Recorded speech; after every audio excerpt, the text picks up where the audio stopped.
Dentro de los hospitales y dentro de cualquier organización sanitaria, a la humanización la entendemos como el máximo respeto a los valores y a las cualidades que tiene la persona. Nosotros tenemos comprobado porque la relación terapéutica de un paciente con un profesional sanitario, ya sea el médico o el enfermero o el resto de categorías sanitarias o no sanitarias, influye muchísimo esa relación terapéutica y los resultados que se pueden conseguir de cómo es esa relación, de la capacidad que tenga el profesional de empatizar, de ponerse en el lugar del paciente.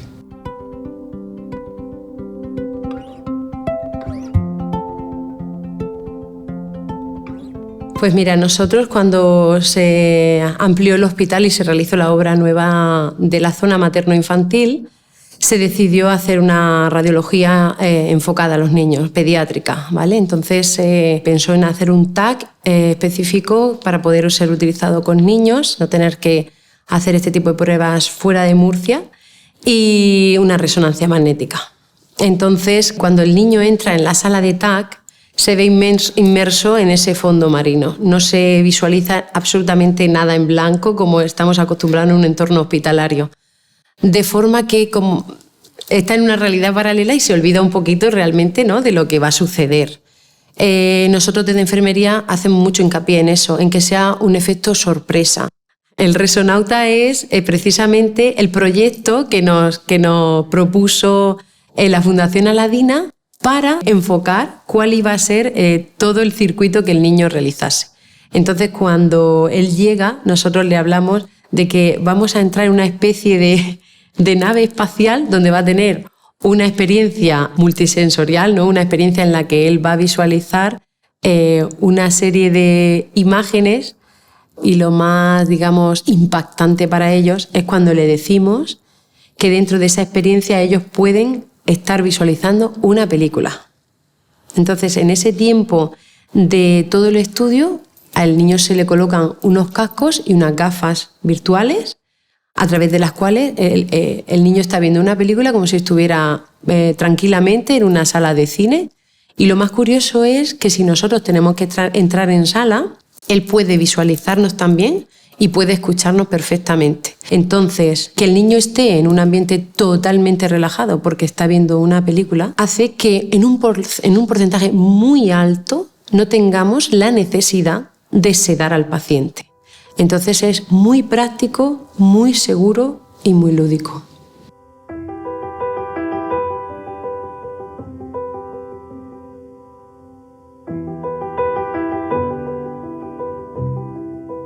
Bueno, todo este proyecto surgió porque los niños con trastorno del espectro autista, aunque son todos muy diferentes entre ellos, pero comparten una serie de características que pueden hacer que el entorno sanitario, sobre todo el de urgencia, sea un entorno muy hostil.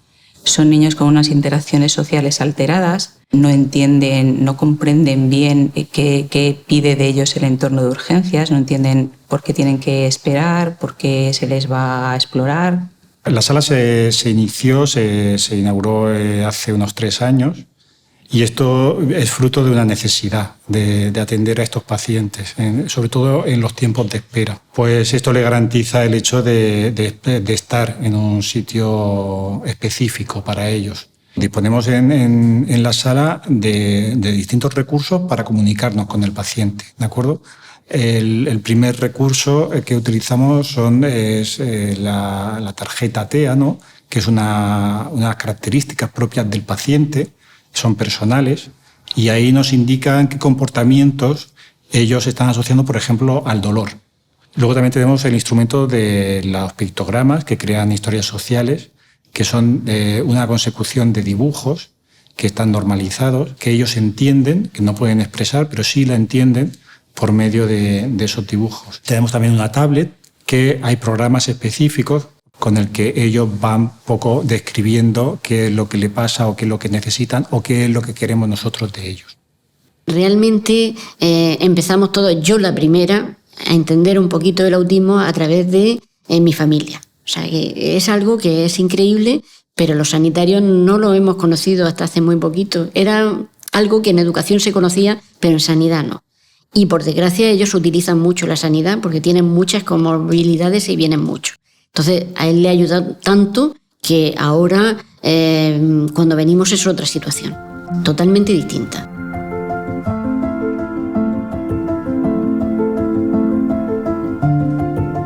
Ya es suficiente para los niños que se le pinchen, que se le pongan tratamientos que llevan efectos secundarios.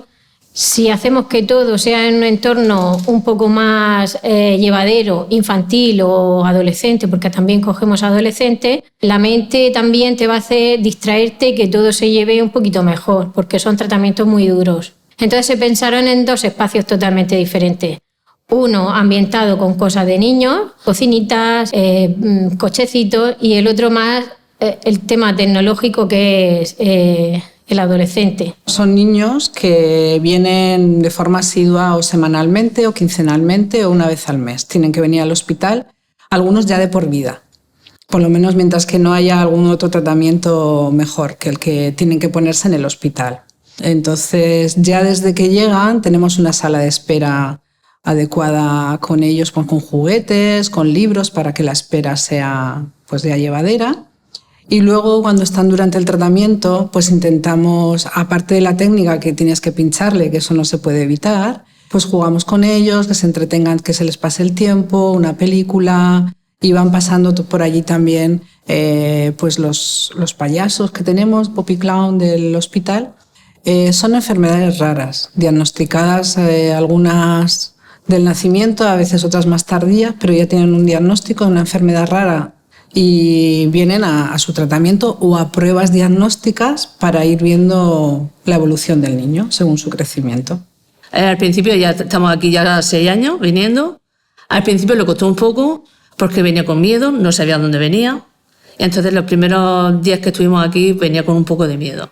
Y con Aranza Azul pues hemos estado mucho tiempo con ella y es como si fuera su hijo para ella. Y se lo pasa muy bien. Se lo pone todo muy fácil. Y ya para nosotros, que las madres siempre estamos con el miedo, porque la situación de estar en un hospital siempre no es buena, pero nos lo ponen muy bien.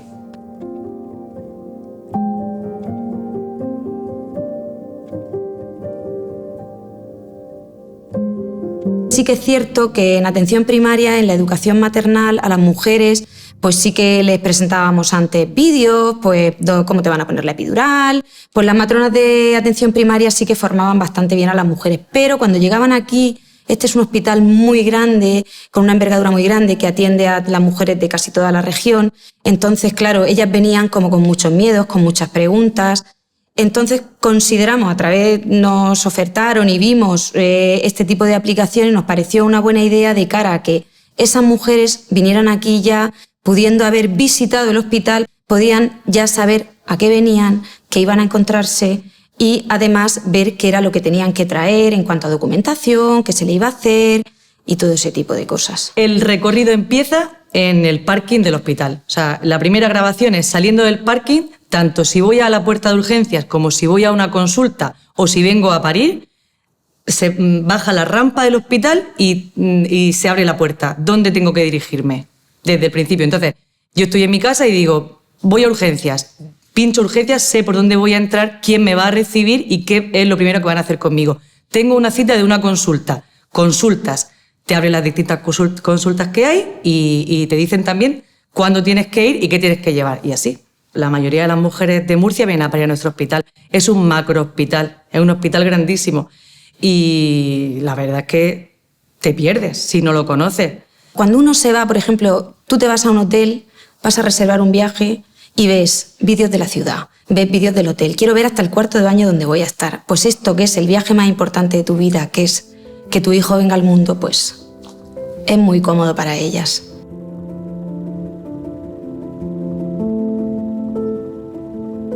Este proyecto surge por la necesidad de un grupo de matronas del paritorio que nos reunimos porque ya estábamos acompañando a estas familias, pero de una forma muy informal, y queríamos darle un poco más de forma a este proyecto, que no fuese solo cosa de cada profesional, porque todas las personas profesionales que atendemos a estas familias estamos ayudando y estamos haciendo este trabajo, pero queríamos darle un poquito más de forma. Nosotras desde Paritorio, en la atención al nacimiento de ese hijo sin vida, pues eso, le dan pues apoyando, siguiendo con ellos en cada momento, aclarándole dudas, guiándoles en lo que va a venir después del nacimiento de su hijo, qué pueden hacer, qué con el cuerpo de su bebé, qué no van a hacer, qué apoyo van a encontrar cuando se vayan del hospital, cómo van a tener que controlar luego esas mamás, dónde se pueden dirigir, si a su centro de salud, si luego tienen que volver al hospital a recoger la anatomía patológica de su bebé, y le formamos muy importante de los grupos de acompañamiento a esas mamás. Nosotros aquí desde el hospital le entregamos a las familias que lo desean la cajita del recuerdo. Bueno, tiene una tarjeta donde cogemos la huella del bebé, ponemos la fecha de nacimiento, el nombre si los padres ya lo habían decidido, y incluimos la pulserita del bebé si los papás lo desean. Hay familias que no han pedido tener un mechón del pelo del bebé. Entonces lo que ellos deseen se va metiendo en esa cajita. Y cada vez vemos que el fruto se está viendo en las mamás, en los papás que vienen aquí, en las familias, que a pesar de su dolor, de su rabia, de no aceptación del proceso, cuando pasan los meses y puedes hablar con alguno de ellos o con alguna matrona de primaria que nos cuenta, ay, pues he visto a esta mamá que ha vuelto a la consulta, pues nos cuentan cómo lo que han sentido y cómo se han sentido aquí.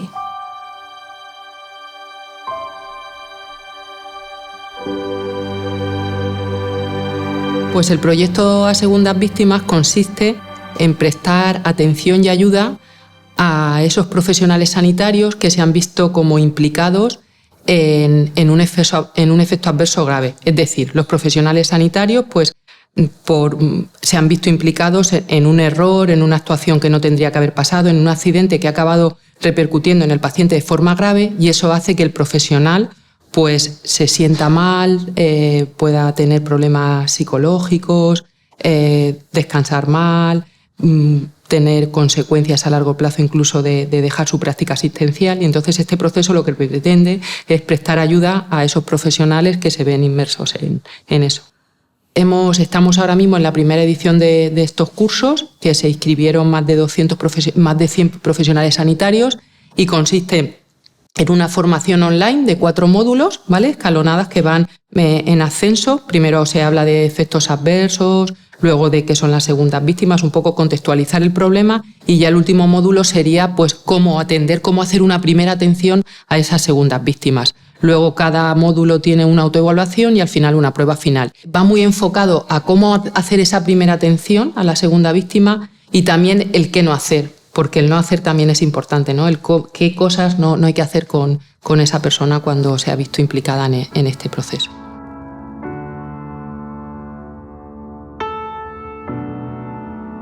El hospital se vio obligado a restringir las visitas, incluso a prácticamente suprimirlas. La situación fue dolorosa para todos y ante eso pues, se decidió elaborar un protocolo, y en ese protocolo de lo que se trataba era de intentar garantizar que determinados pacientes con una especial vulnerabilidad por su edad o por sus condiciones psíquicas o por sus alteraciones fisiológicas, pues se pudieran ver acompañados por sus familiares, intentando al mismo tiempo garantizar la seguridad del personal sanitario por un lado y del propio familiar acompañante por otro. En situación COVID, la información médica diaria no se podía realizar porque los familiares no podían acudir al hospital, como hemos dicho. Lo que se planteó y se consiguió fue el personal médico de guardia o el personal médico responsable de cada paciente, a la hora del mediodía hacía una videollamada y entonces el familiar se conectaba y se podía hacer, si el paciente estaba consciente, incluso hablaba con el familiar en esa videollamada. Si el paciente estaba inconsciente, se le preguntaba al familiar si quería ver la situación en ese momento del paciente o simplemente si quería tener una videoconferencia con el personal médico. Y así se hacía. Y eso mitigó un poco el problema de no poder realizar una información cara a cara a diario.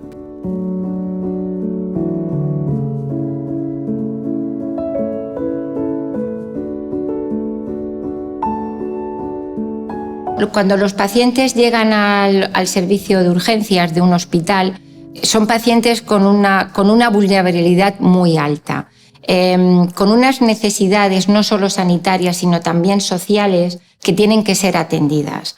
Entonces, cuando vimos que muchas veces la atención sanitaria no es suficiente para que estas personas vuelvan a tener una buena calidad de vida, sino que necesitan una serie de atenciones y de cuidados, es cuando nos planteamos establecer como un protocolo, ¿vale?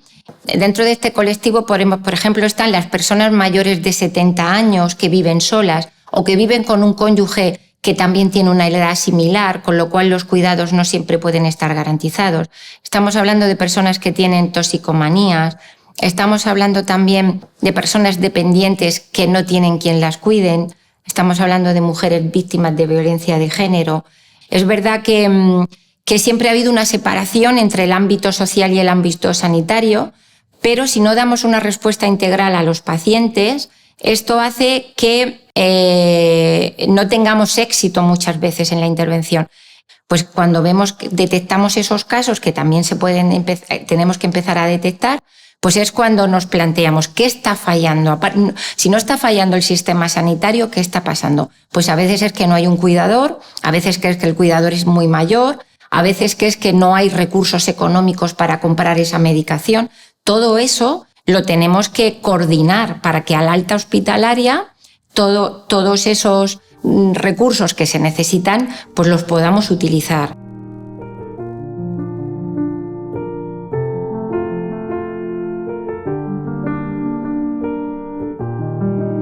Bueno, el proyecto Música, Emociones y Vida es llevar la música, el arte, la literatura y la formación y la investigación al ambiente sanitario.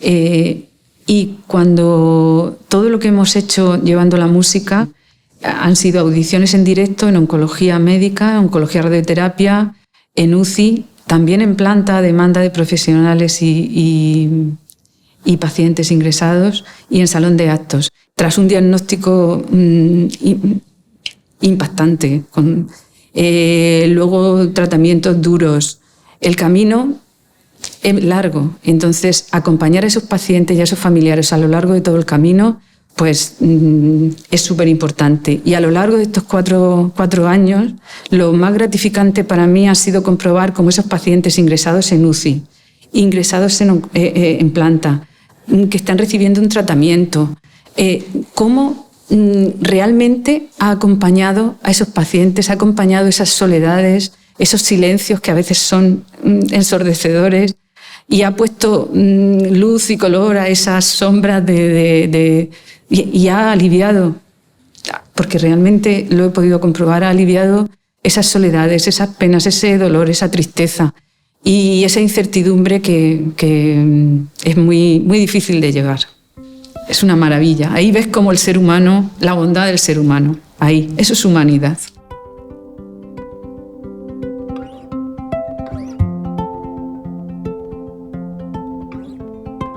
Pues el proyecto de formación en humanización, lo que hablamos dentro de la comisión, era que era esencial tener formados a los profesionales no solamente en la parte biológica de las enfermedades y de la salud, sino de cómo abordar las interrelaciones entre las personas, sus necesidades psicológicas, emocionales y su apoyo social, porque la persona hay que abordarla con la unicidad y además íntegramente en todas sus facetas. Mira, uno que he hecho en este área de siempre es el taller de cómo dar malas noticias, ¿vale? Que conforme pasa el tiempo se llama más noticias serias porque son información con mucho impacto emocional y que precisamente lo que no hay que tener es predispuesto cómo la persona lo va a recibir, sino saber que va a tener mucho impacto emocional y acompañarla en su proceso. Y otro taller que, por ejemplo, imparto yo es de la comunicación compasiva o no violenta, ¿no? Que es lo mismo, el acompañamiento a la persona de forma empática y cómo acercarte a sus necesidades que en algunas ocasiones generan conflicto, ¿no? y poderles ayudar en esos procesos que realmente son complicados. En todo el trabajo de tratamiento sanitario, ¿no? Desde el punto de vista médico, enfermería, siempre hay una parte emocional, ¿no? Tanto del trabajo directamente con los pacientes como del propio trabajo que luego requieren los profesionales, ¿no? Al final la labor sanitaria conlleva mucho desgaste, ¿no? Porque es una labor en la que hay mucha implicación emocional, se vive mucho el sufrimiento, se vive la muerte y todo eso al final a los profesionales de alguna forma les desgasta. Lo que pasa es que es verdad que el colectivo sanitario es un colectivo que le cuesta trabajo a veces pedir ayuda, ¿no? Entonces, por eso estos cursos que se ofrecen, ¿no? Que no tienen que pedirlo ellos, sino que lo tienen ahí y lo pueden hacer, pues yo creo que viene muy bien, ¿no? Para reforzar estrategias que las tienen, pero que a veces se desgastan pues por eso, porque el trabajo a veces es duro, ¿no?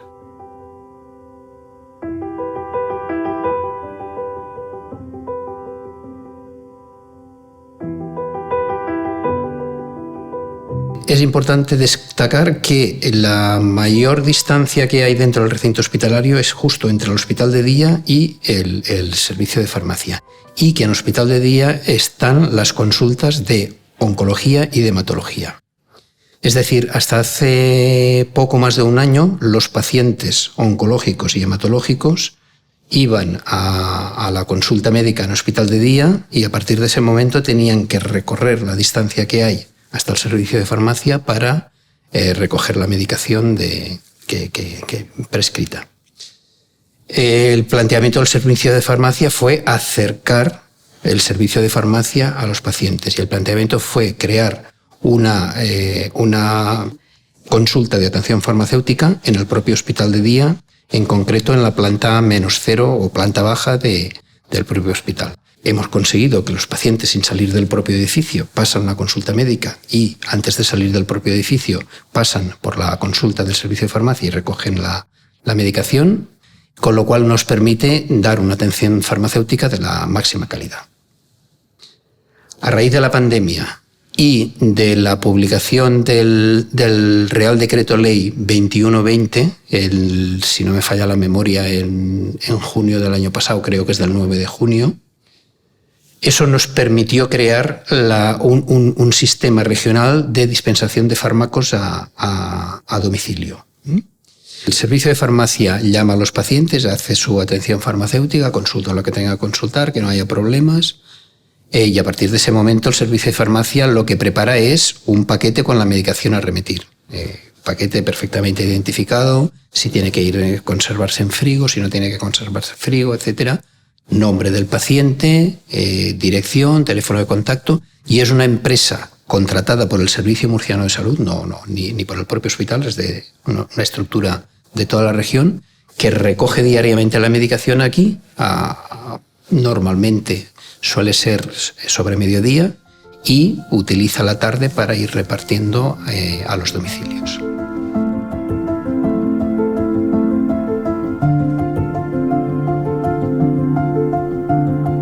Pues yo creo que es importante minimizar las esperas porque primero la asistencia del paciente oncológico en nuestro hospital de día ocurre con mucha frecuencia. Tenemos tratamientos que son semanales, bisemanales, trisemanales, mensuales. Son tratamientos muy largos en el tiempo, duran meses habitualmente, cada una de las líneas de quimioterapia. Y con cierta frecuencia los pacientes necesitan varias líneas de quimioterapia. Es decir, la relación del paciente con el hospital de día pues es muy intensa, muy frecuente y en muchas ocasiones muy cansada por el tiempo que tiene que pasar en el propio hospital de día. Por otro lado, los hospitales de día de oncología pues están masificados. La verdad es que nos encontramos con hospitales que están generalmente poco dotados en cuestiones de espacio y de personal para los pacientes, y optimizar el tiempo que pasan en ellos pues puede hacer que, aparte de intentar hacerlo más agradable, pues pensamos que puede mejorar la calidad de la asistencia para ese paciente. Hemos hecho también una comunicación a través del portal del paciente, tenemos comunicación también a través de mensajes SMS con ellos para intentar que las citas las tengan de la mejor forma posible y de la forma más rápida posible. Existe también una consulta de enfermería y una atención sencilla y una comunicación bidireccional bastante fácil con esa auxiliar gestora de casos en el tratamiento del hospital de día. Y luego hemos intentado, dentro de las pocas posibilidades que tenemos en el hospital de día, con una limitación de espacio como el que tiene, pues intentar que el aspecto sea lo más agradable posible también para que la estancia, que en muchas ocasiones son horas y horas, por lo menos sea lo más agradable posible. Para mí, en mi caso, para mí ha sido muy cómodo. El sistema te cita vía mensaje y te cita a una hora determinada en un bot determinado. Las citas, si a ti no te viene bien, las puedes cambiar. Yo, de hecho, he jugado mañana y tarde, ¿me entiendes? O sea, prácticamente sin tiempo de espera. Tú llegas y prácticamente subes a la planta y prácticamente te sientas en el sillón y con tu tratamiento preparado. La última enfermera, el último celador, a mí me han tratado muy bien, me han tratado muy bien y han hecho que un proceso como un tratamiento de quimioterapia de cáncer lo haya llevado bastante bien.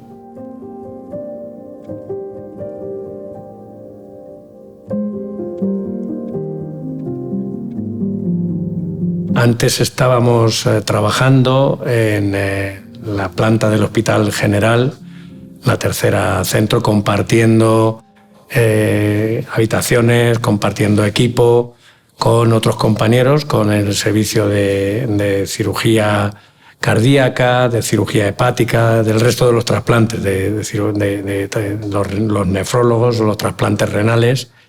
Y también teníamos unas camas asignadas, ¿no?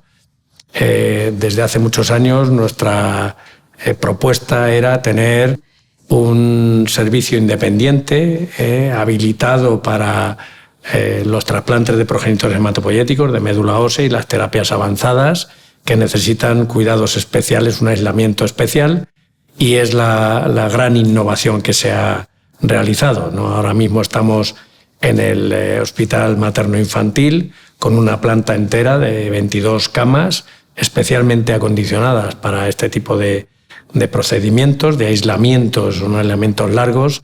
Los pacientes tienen enfermedades muy graves, leucemias, linfomas que infiltran la médula ósea, y para curarlos hay que ponerles dosis masivas muy importantes de quimioterapia y de radioterapia en alguna ocasión.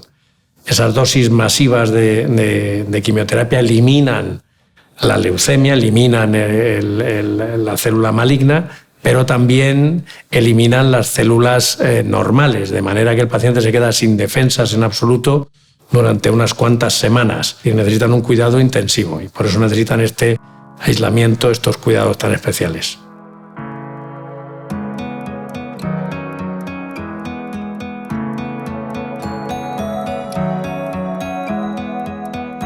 Para mí la humanización es darte a los demás y no perder nunca la sonrisa, nunca. Humanizar es personalizar la atención sanitaria. Para mí la humanización es tratar a los pacientes como personas. Para mí la humanización es entender al otro, ponerse en su lugar, intentar ayudarle y desde luego ponerte en el sitio del otro. Para mí la humanización es vivir el tratamiento de la enfermedad como vivo el día a día, sin ella. Humanizar es trabajar corazón con corazón, el tuyo al corazón del otro. Quizá humanizar es facilitar su proceso y hacerlo más cálido. Para mí la humanización es apoyar a la persona que tienes al lado. Para mí la humanización es ponerme en el lado del que está sufriendo. Para mí la humanización es calidez, acompañamiento y compasión.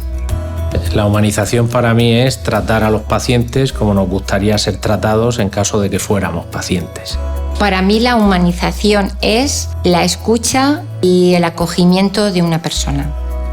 La humanización de la sanidad es, en definitiva, poner al ser humano en el centro. Para mí la humanización es estar con la persona y con la unicidad de esa persona. Para mí la humanización, desde la óptica del servicio de farmacia, sería cubrir las necesidades respetando a la persona. La humanización para mí es volver a hacer al paciente el centro del sistema sanitario. Para mí humanizar es ver continuamente en las personas ese carácter de ser humano. Para mí la humanización es enfatizar en los valores y en las cualidades humanas, ponerse en el lugar del otro, de empatizar, y hacer más fácil el proceso dentro de la atención sanitaria.